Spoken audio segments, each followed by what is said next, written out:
एक दूर समुंदर के किनारे एक सुंदर गांव था, जहां लोग अपनी साधारण जिंदगी जीते थे। गांव के पास एक गहरा तालाब था, जिसमें कई सालों से लोगों ने कभी किसी जलपरी के बारे में सोचा भी नहीं था।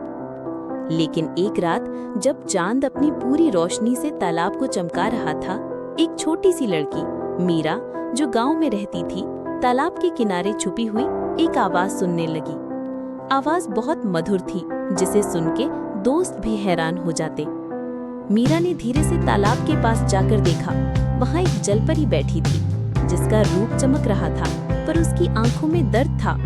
जलपरी ने कहा, मैं तुमसे एक राज बांटना चाहती हूँ। मेरा परिवार समुंदर के दुष्ट जादूगर के कब्जे में है। मुझे छुपाकर यहाँ भेजा गया है।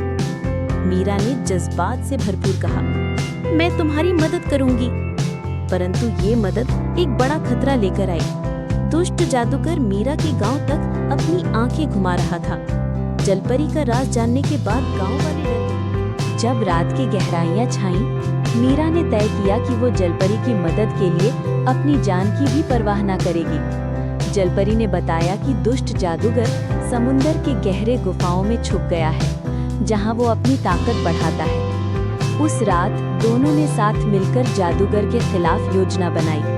जलपरी ने तालाब का पानी जमकाकर गांव वालों को जागरूक किया और सभी गांव वाले मीरा के साथ जादूगर की गुफा तक चल दिए।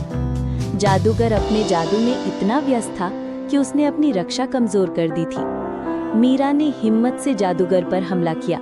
लड़ाई कठिन थी, लेकिन जलपरी ने अपनी पूरी ताकत से एक चमकदार पानी की लहर उठाकर जादूगर को पकड़ लिया और उसका जादू तोड़ दिया। उस रात जादूगर का राज खत्म हुआ और मीरा जलपरी की दोस्ती गांव के लिए नई उम्मीद बन गई।